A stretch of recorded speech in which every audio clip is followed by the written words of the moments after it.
Selamat malam dan salam sejahtera untuk semua. Pertama saya ingin menyampaikan rasa bangga, rasa bahagia. Karena selaku pimpinan Munas yang kebetulan ditugaskan mengetuk palu tentang perlunya Pak Harto diberikan pahlawan nasional oleh negara. Kebanggaan itu Bang Karni karena setelah mendengar dari Pak Dirjen Depsos, ternyata Pak Harto adalah memenuhi syarat. Kemudian Dewan Gelar belum menyetujui bukan karena pertimbangan objektif, tetapi pertimbangan politis. Tadi alasannya pengendapan dan terlalu dini. Kata pengendapan dan terlalu dini itu mengandung makna bahwa bukan pertimbangan objektif, tapi pertimbangan politis. Itu saya bangga. Bahwa apa yang menjadi keputusan Munaslup Partai Golkar sesuatu yang punya dasar. Karena ternyata saya yakin bahwa kriteria tentang penilaian oleh Depsos, itu di sana pasti ada norma, ada nilai, ada kompetensi, ada kapasitas, tentu juga ada kelemahan. Tapi semua norma, nilai, kapasitas, kompetensi, dan kelemahan itu oleh Depsos dinyatakan memenuhi syarat. Diajukan ke Dewan Gelar belum memberikan keputusan, belum menyetujui karena pertimbangan politis, bukan pertimbangan objektif. Dengan alasan pengendapan dan terlalu dini. Partai Golkar, Bang Karni, sejak 2011 telah mewacanakan. Jadi keputusan Munaslup itu juga bukan sesuatu yang tiba-tiba. Dari 2011 Partai Golkar kemudian telah melakukan pengkajian, pendalaman dan sosialisasi dari seluruh fungsionaris Partai Golkar, dari pimpinan desa, pimpinan kecamatan, pimpinan Partai Golkar kabupaten kota, provinsi sampai tingkat nasional. Barulah kemudian di tahun 2016 Munaslup ini kita memutuskan dengan dua pertimbangan, objektif dan subjektif. Pertimbangan objektif bahwa di zaman Pak Harto beliau mampu meletakkan sendi-sendi pembangunan nasional melalui garis-garis besar haluan negara, Republika, dan pembangunan jangka panjang satu, pembangunan jangka panjang dua. Itu yang pertama, pertimbangan objektifnya. Pertimbangan yang kedua adalah di zaman Pak Harto kita kenal namanya trilogi pembangunan. Stabilitas, pertumbuhan, dan pemerataan. Yang mampu menciptakan akselerasi pembangunan di segala bidang. Kita lihat faktanya pernah kita mencapai pertumbuhan ekonomi 8%. Kemudian pembangunan infrastruktur dasar melalui impres jalan, impres sekolah, impres desa dan sebagainya. Kemudian terjadi pengendalian penduduk melalui program keluarga berencana. Pelayanan kesehatan melalui puskesmas. Kemudian pemenuhan kebutuhan pokok dengan harga yang terjangkau. Itu terjadi zaman Pak Harto. Pertimbangan yang ketiga, Bang Karni dan teman-teman sekalian, Indonesia diperhitungkan secara politis mau perdagangan, khususnya di tingkat ASEAN. Kita lihat pada saat itu Pak Harto sangat disegani, baik di KTT Nomblok pergaulan internasional dengan diplomatik luar negeri yang bebas aktif. Itu Indonesia secara politik dan perdagangan, khususnya negara ASEAN sangat diperhitungkan. Yang keempat adalah stabilitas politik, stabilitas dan keamanan yang mampu menciptakan akselerasi roda pemerintahan dan pembangunan dari pusat sampai ke daerah. Yang kelima, pertanyaan buktinya adalah integrasi nasional dan keutuhan NKRI terjaga. Bang Karni, di zaman Pak Harto tidak satu pun pulau kita lepas. Bahkan Timur-Timur berintegrasi ke Indonesia. Tidak satu pun. Itulah kemampuan seorang pemimpin ketika itu mampu menjaga integrasi nasional, integritas nasional dan NKRI. Kemudian pertimbangan subjektifnya adalah, ini subjektif Partai Golkar. Pak Harto adalah ketua Dewan Pembina Partai Golkar. Partai Golkar terlepas suka tidak suka, kita harus meyakini bahwa secara faktual partisipasi politik Partai Golkar selama Orde Baru mampu ikut menciptakan roda pemerintahan berjalan dengan baik, kemudian proses pembangunan nasional bergerak dari pusat dan daerah. Itu subjektivitas daripada Partai Golkar di mana beliau sebagai ketua Dewan Pembina. Itulah kemudian Pak Bang Karni, Munaslup Partai Golkar memutuskan untuk memperjuangkan Pak Harto sebagai pahlawan nasional. Ini bagian daripada menyerap aspirasi seluruh kader Partai Golkar dari seluruh pelosok tanah air. Kemudian aspirasi kader Partai Golkar bukan juga datang secara tiba-tiba. Tentu mereka juga sudah melakukan sosialisasi terhadap masyarakat di sekitar di mana kader-kader Partai Golkar itu berada. Selanjutnya Bang Karni, kita mesti menyadari bahwa setiap pemimpin ada masanya. Setiap pemimpin pasti beda peluang dan tantangannya. Tidak bisa kita menilai Pak Harto dibanding zaman sekarang. Kita meyakini bahwa mungkin ketika beliau pada saat itu demi menjaga NKRI, mungkin ada kehilapan, ada langkah-langkah yang harus beliau ambil demi menjaga keutuhan NKRI. Itu. Nah kalau dibandingkan sekarang tentu pada saat itu tidak tepat. Saat ini tidak tepat. Karena sekarang kita menganut demokrasi yang menurut saya pandangan saya pribadi yang sudah liberal.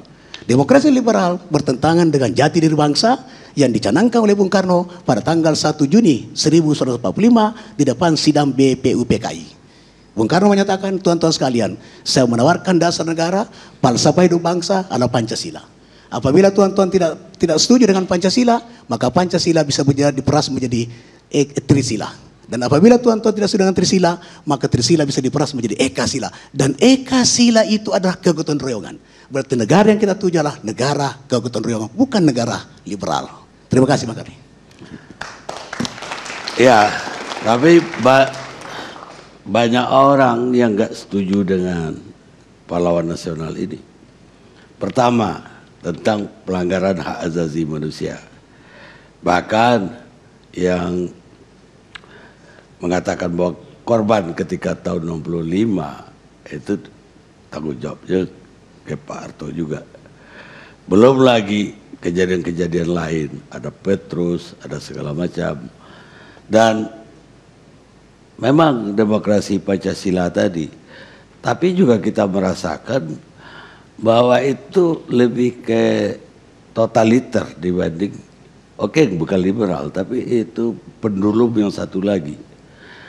Orang media tidak berani seperti sekarang. Mungkin kalau Pak Harto masih ada, forum ALC juga tidak ada.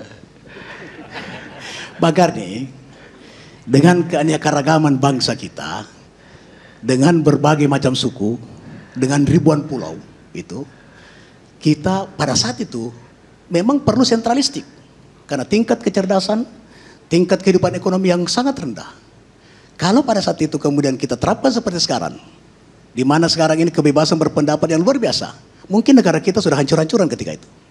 Jadi ketika itu dibutuhkan sebuah sistem pemerintahan yang sentralistik, belum tentu otoriter. Coba kita lihat Malaysia. Malaysia memimpin juga otoriter, tapi rakyatnya tenang, baru saja kemarin ada gejolak.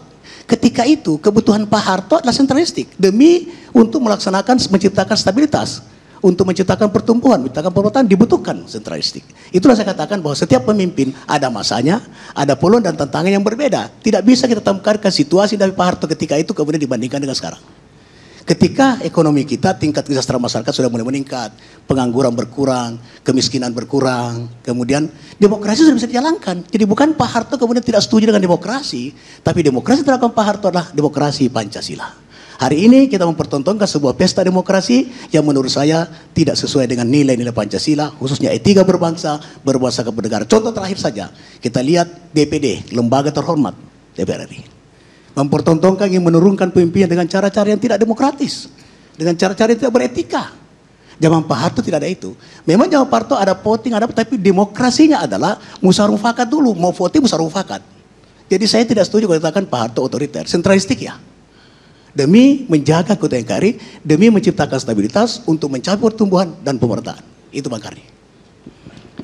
Iya, sentralistik benar, tapi dalam hal perpolitikan yang terjadi ketika itu mematikan semua oposisi. Yang aman waktu itu cuma Partai Golkar.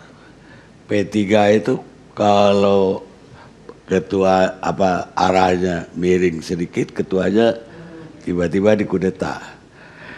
PDIP juga begitu, kalau arahnya lain pasti ada kudeta dari dalam. Bang Karni. Memang bukan Pak Harto yang mengkudeta, orang dalam juga. Makanya ada istilah Pak Deliardur, ketika itu yang ada itu bukan 3 partai, tapi 1,5 partai. Jadi partai 1,5 sistem. Bang Karni, mana kita lebih suka, kegaduhan politik atau stabilitas politik? Kalau kegaduhan politik, tidak mungkin prosesi pembangunan plus dan bisa terjadi. Oleh karena itu dibutuhkan stabilitas politik. Stabilitas hari ini bisa terjadi juga karena memang tingkat kecerdasan kita sudah meningkat, tingkat kesejahteraan sudah mulai meningkat. Ketika itu tidak mungkin diterapkan seperti itu, Bang Karni. Kalau kegaduhan politik terjadi, tidak mungkin proses pembangunan bisa berjalan. Di tengah-tengah kemiskinan semakin tinggi, pengangguran semakin banyak. Jadi Pak Harto dengan trilogi pembangunan membutuhkan stabilitas, mengedepankan stabilitas. Persoalan dalam rangka menciptakan ada kehilapan, ya. Ada kelemahan, ya. Tetapi saya ingin mengajak kepada kita semua bahwa bangsa kita adalah bangsa yang jati dirinya kekeluargaan yang melahirkan kegotong royongan. Salah satu kelebihan bangsa kita sekarang, sangat susah kita untuk mengakui kelebihan orang. Tapi kita selalu menciptakan opini terhadap kelemahan orang. Ini sangat tidak bagus untuk kelangsungan hidup demokrasi bangsa kita. Bagaimana tanggapannya terhadap TAP MPR yang tegas-tegas dalam pasal yang mengatur penindakan terhadap KKN menyebut langsung nama Presiden Soeharto? Saya waktu itu ikut serta pada saat itu karena saya anggota MPR, anggota DPR ketika itu ada sesuatu terobosan hukum yang harus dilakukan. Dan perlu kita ingat, reformasi terjadi tidak mungkin kalau Pak Harto tidak arif, bijaksana, tidak berjiwa kenegaraan. Tidak mungkin. Kalau Pak Harto ingin mempertahankan kekuasaan saat itu sangat kuat beliau. TNI masih dibawa kendali, bukan karena dikuasai DPR. Kalau Pak Harto tidak berjiwa kenegaraan yang tinggi, tidak arif dan bijaksana, itu sebentar saja dilibas di DPR itu. Tapi beliau lebih mendahulukan kepentingan negara yang lebih besar, lebih mementingkan tidak boleh ada rakyat yang yang korban gara-gara beliau mempertahankan kekuasaan. Itu kemudian melahirkan reformasi. Ini harus kita hargai, Bang Karni. Jadi jangan kita lihat dari sisi kelemahannya saja. Yang kedua, mengenai TAP MPR, itu adalah persoalan sendiri, itu proses hukum, dan Pak Harto telah menjalani proses hukum dan tidak ada bukti sampai hari ini yang bisa kita tunjukkan bahwa Pak Harto bersalah. Sama sekali tidak, itu hukum. Kalau kita bicara hukum, ada profesor di sini, kita bicara hukum, kita bicara fakta. Jangan kita bicara hukum, kita bicara asumsi. Jangan kita bicara hukum, kita bicara politik. Tidak boleh. Campuran nanti Bang Karni. TAP MPR adalah sebuah terobosan hukum yang harus dilakukan ketika itu untuk menciptakan negara yang bersih dari KKN dan sebagainya. Dan saya ikut serta dalam proses itu.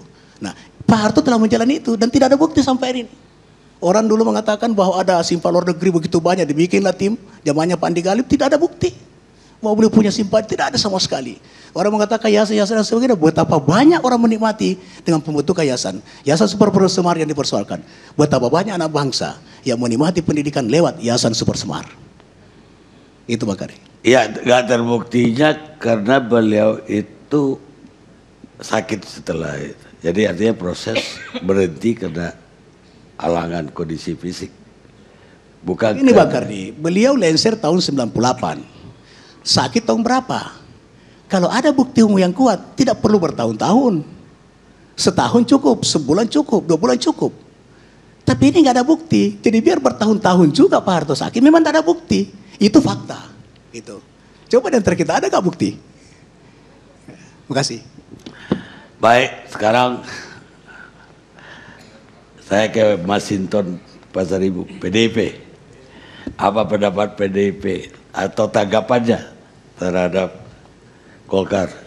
Iya, jadi terima kasih Bang Karne. Apa tadi yang disampaikan Bang Nurdin Halid tadi itu malah sebaliknya saya tanggapin. Pertama kita melihat, saya sebagai PDI juga sebagai aktivis yang menentang otoritarianisme Orde Baru pada masa itu. Jadi pertama kita lihat proses kemunculan Orde Baru ini dulu. Proses kelahiran Orde Baru ini mendatangkan banyak traumatik. Ada diciptakan ada kita bilang pembantaian-pembantaian karena perbedaan sikap politik. Nah proses itu yang juga membidani kelahiran rejim Orde Baru. Nah bagaimana pertentangan blok Barat dan Timur pada masa itu. Itulah yang juga mengikuti konstelasi perubahan politik pada saat itu.